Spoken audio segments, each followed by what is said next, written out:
Imagine you're staring down this massive corporate client, and they are practically waving this blank check right in your face. Oh, the dream scenario, right? Right, except their demands are physically impossible.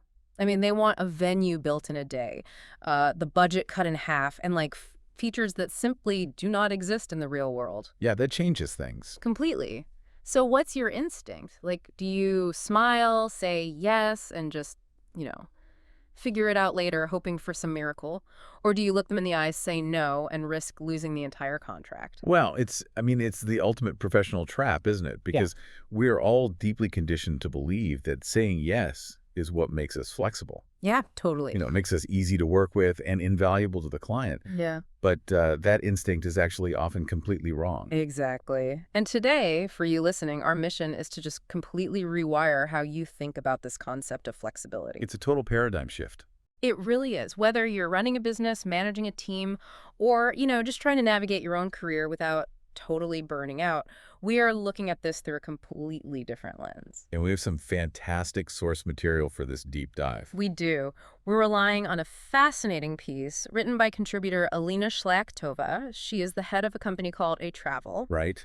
And she wrote the specific material for the second issue of eventmag.me, which, for those who don't know, is a magazine dedicated entirely to the event industry and the MICE sector. And, through her experience on the ground, we're going to dismantle the myth of the people pleaser today. Yes, absolutely. Because her core argument is that true flexibility, it's not about removing all friction or just agreeing to literally everything. It's actually about knowing exactly when and honestly how to say no. Right. But before we get into the weeds of how to actually do that, let's just establish the arena we're operating in. Good idea. Because for anyone listening who maybe doesn't live and breathe corporate event planning, MEMICE stands for Meetings, Incentives, Conferences, and Exhibitions. Right. And that incentives part usually means these massive, incredibly high-end reward trips for, top corporate performers. Exactly. So we're talking about an incredibly fast-paced, very high-stakes industry where, flexibility isn't just some corporate jargon you throw around. It is the literal mechanism for survival. Precisely. Because if you're a destination management company, a DMC as they call it, your entire job is to be the local expert. You are the one pulling off these massive logistical feats for foreign clients. Which is a huge amount of pressure. Oh, immense pressure. So the prevailing assumption is that a really great DMC is essentially a hyper-accommodating yes man. Right, like whatever the client wants, you just magically make it appear out of thin air. Exactly. But Shliakhtova argues right out of the gate that a DMC that just blindly agrees to everything is actually dangerously inflexible. Okay, let's unpack this, because I really want to visualize the mechanics of what she means here. And I was thinking about this analogy. Think of a world-class gymnast. Okay, I like where this is going. Right, so a gymnast is basically the absolute pinnacle of physical flexibility. They can contort, they bend backward, they, adapt to the uneven bars or the vault. But underneath all of that highly adaptable muscle, they still have a rigid, unbending skeleton. Right, they have to. They have to, because without that rigid core structure to actually bear the weight, they wouldn't be a gymnast. They would just be a puddle on the floor. That is the perfect mechanism to understand this. I mean, a puddle on the floor, it can take the shape of whatever container you pour it into, right? Right. But it cannot execute a routine. It has no structure. Exactly. It cannot support any external weight. Right. But see, here's where I kind of have to push back a little bit. Go for it. If I am an event planner, right, or say an account manager at some tech firm, and a multi-million-dollar client is demanding something totally ridiculous, isn't standing my ground basically career suicide? It definitely feels that way. Right, because if I tell a Fortune 500 company no, they aren't going to sit there and thank me for my lovely professional skeleton. They're just going to go down the street and hire the puddle who says yes. Well, it absolutely feels that way in the moment. Right. But the source material explains the long-term reality of that exact scenario. Yeah. Because if you say yes to the impossible, you now own the inevitable failure. Oh, wow. Yeah, because you agreed to it. Exactly. You signed off on it. The article makes this really crucial distinction. A true professional doesn't fight with the client. They fight for the client. Fighting for the client. I love that phrasing. It's key. And fighting for the client means protecting the integrity of their project, even from their own bad ideas. Like, if a client demands the impossible, Your job isn't to just nod and smile. Right. It's to outline the reality, explain exactly why it won't work, and clearly state the consequences. So you're basically forcing informed consent. Really? You're saying, look, we can do X, but it will absolutely ruin Y, your call. Exactly. So that later, when things inevitably go sideways, Yeah. they can't turn around and say, well, you're the expert. Why didn't you warn me? Right, you have the receipts. You do. And there is this brilliant case study in the text that shows exactly how this friction plays out in reality. It's the Dubai hotel story. Yes. The ceiling height dilemma. I love the story. This is such a great example of the gymnast skeleton actually in action. It really is. So for you listening, just picture this scenario. A client comes to the DMC with this really rigid set of requirements for a massive corporate event.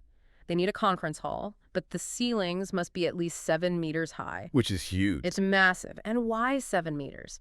Because in the event world, you literally need that physical height for massive audiovisual rigs, lighting trusses, giant projection screens. Right. If the ceiling is too low, the people in the back of the audience literally can't see the screens. Exactly. It's a hard technical limit. You cannot compromise on the physics of the room. You can't just shrink the people. No. But the client has a second, equally firm demand.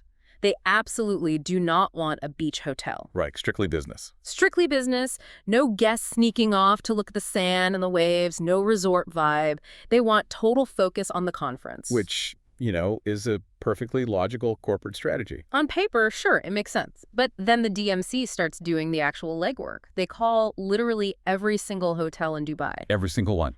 And they discover this localized reality. The only venue in the entire city that actually possessed those 7-meter ceilings the client desperately needed was a beach hotel. The exact environment they explicitly forbade. Oh, one thing they said no to. Now, this is where we really see the difference between being a puddle and being a gymnast. Because a puddle, which is really just an inflexible company masquerading as a flexible one, would have panicked. Oh, totally. They would have booked a city hotel with 5-meter ceilings, just hoping the AV team could magically make it work. Which they couldn't. No. Or they might have booked the beach hotel and tried to, somehow hide the beach. Right. They would essentially make the choice for the client just to avoid having an uncomfortable conversation. Exactly. They prioritize their own comfort in the moment over the actual success of the project. Mm-hmm.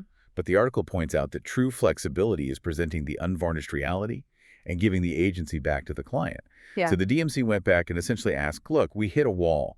What matters more to the success of your event?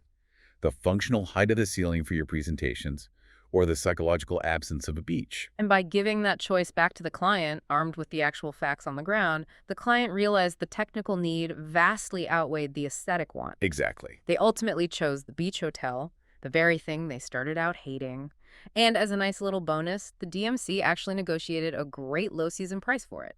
Which is a win-win. Yeah, because the DMC didn't try to bend reality, they bent their approach to problem solving. And the author notes something really profound here, which is, if you want to know if a company is genuinely flexible, count how often you hear no from them. Oh, that's interesting. Right. The more often they say yes without question, the less truly flexible they actually are. But the caveat is that the no must always be accompanied by the why. A no without an explanation is just terrible service. Okay, so standing your ground works beautifully for a single client negotiation like that. But if we connect this to the bigger picture, how does this philosophy scale up into a company's overarching survival strategy? Well, that's the real test. Because if you are constantly willing to say no or, walk away from bad demands, don't you eventually just run out of revenue? Especially in the AAC industry, which is famously volatile. Oh, it's incredibly volatile. Yeah. Just think about the financial mechanics of corporate events. You've got huge upfront capital, massive logistical webs, and it's entirely dependent on corporate discretionary spending. Right, the first thing to get cut. Exactly. Yeah. The article points out that this industry reacts to political or economic shifts instantly. I mean, one regional geopolitical escalation or one dip in the stock market, and suddenly dates are shifting, budgets are unraveling, and massive corporate trips are canceled literally overnight. Right. Here's where it gets really interesting.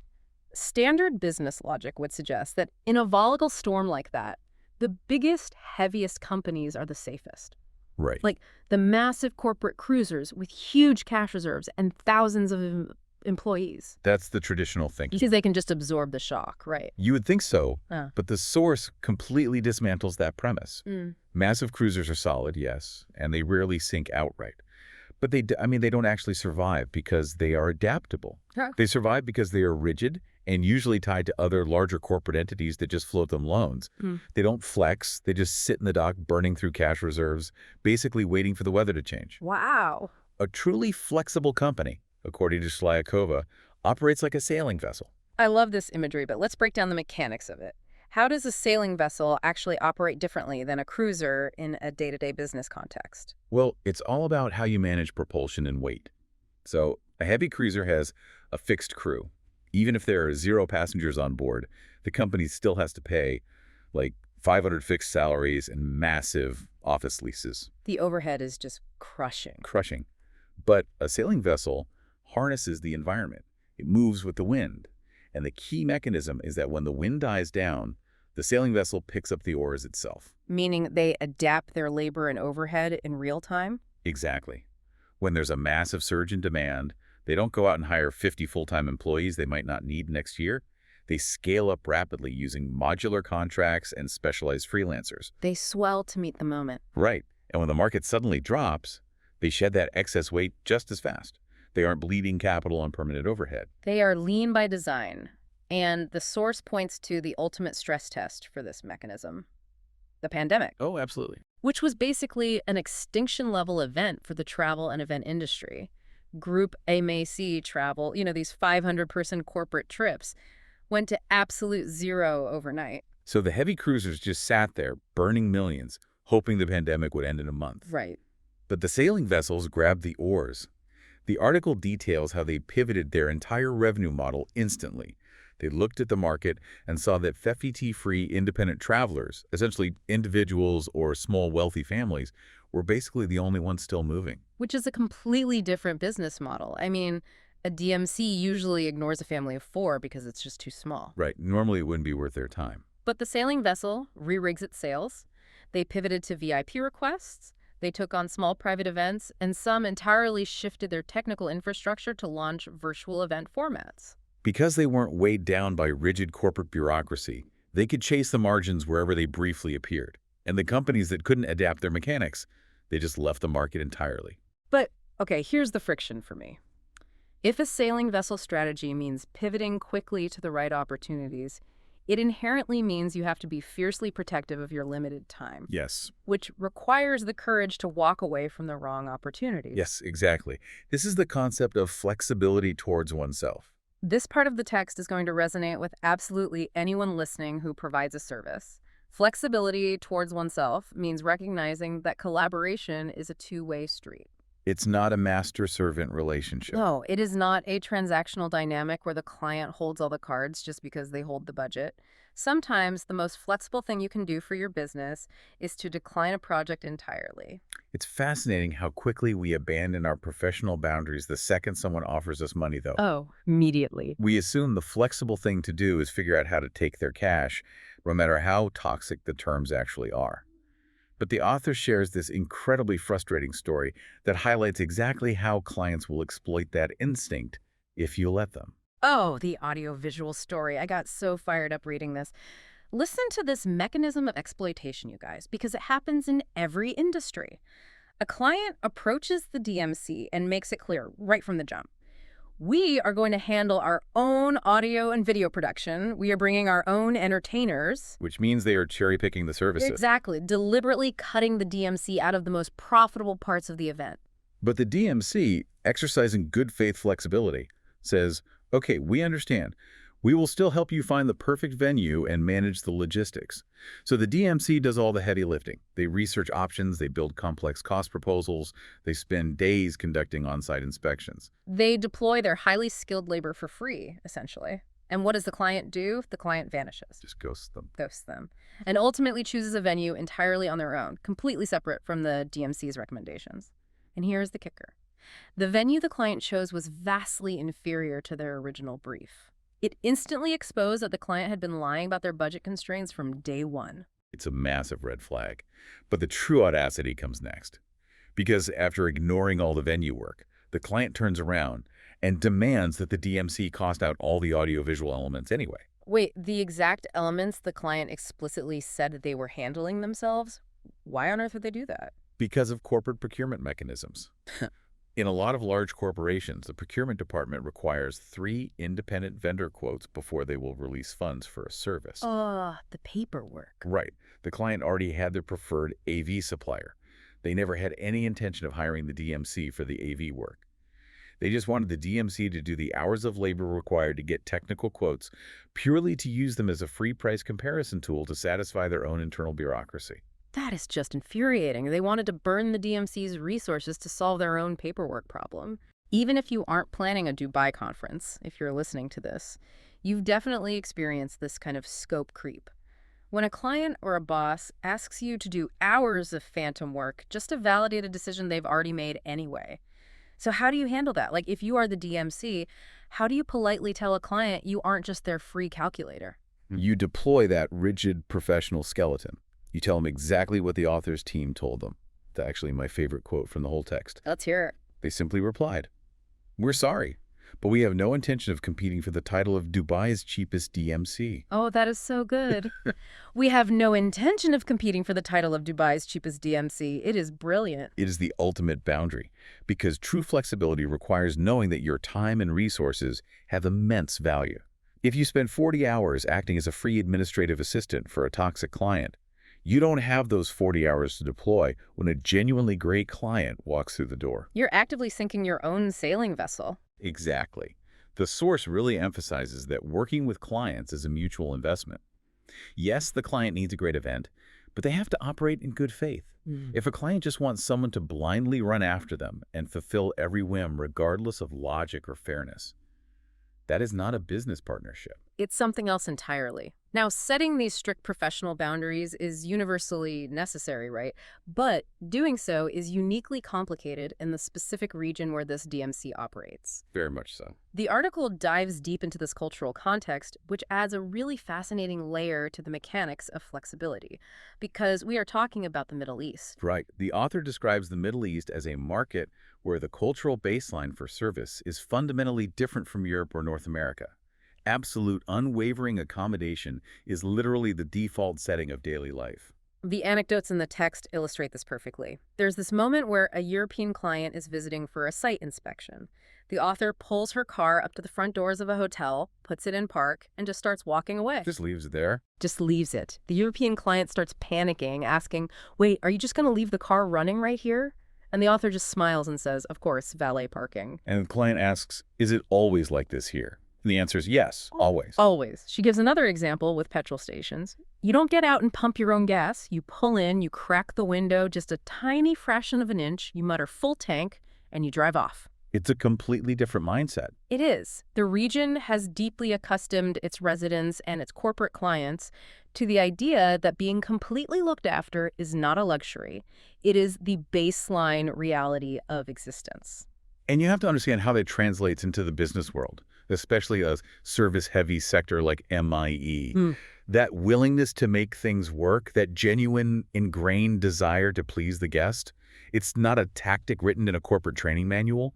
It is an extension of the culture itself. So what does this all mean? Like, if you're operating in a business culture where the absolute default is accommodation, where everyone is culturally conditioned to look after the client at all costs, how do you ever know when you've hit a wall? How do you know if a vendor's yes is actually real or if they are just being polite? What's fascinating here is that is the ultimate trap for outsiders. And it is perfectly encapsulated in the linguistic mechanisms of the region. The author introduces this crucial concept of inshallah. Inshallah, meaning if Allah wills it? Yes. But in the context of business negotiations, inshallah functions as this dual-purpose mechanism. It can mean two entirely contradictory things. Okay. On one hand, it can mean I hear you and I will do absolutely everything in my earthly power to make this impossible thing happen for you. The ultimate flexible yes. Exactly. Yeah. But it can also mean, unfortunately, what you're asking for is completely impossible, but I respect you way too much to insult you with a flat, aggressive no. Oh, wow. I see. So it's the polite no wrapped up in the clothing of a maybe. But wait. If nobody explicitly tells you which version of inshallah you are getting, how do you plan a multi-million-dollar event? Like, how do you know if the stage is actually going to be built? You don't, not at first. The source points out that you cannot read this in a textbook. Only real, on-the-ground survival teaches you to read the difference. You have to learn to decipher the subtle context, the tone of voice, the history of the relationship. Which means your flexibility as a professional has to extend to your project management style. You can't just take a vendor's word at face value, check a box on your spreadsheet, and assume it's handled. Precisely. Mm. In this culture, diligent, relentless follow-up is not viewed as a sign of mistrust or micromanagement. It is a mandatory mechanism for survival. It's just how business gets done. Right. General assurances of trust are completely empty unless you have the experiential skeleton to back them up and, the willingness to physically double-check the work yourself. It all comes back to being active rather than passive. The puddle on the floor is passive. It just takes whatever shape the client pours it into.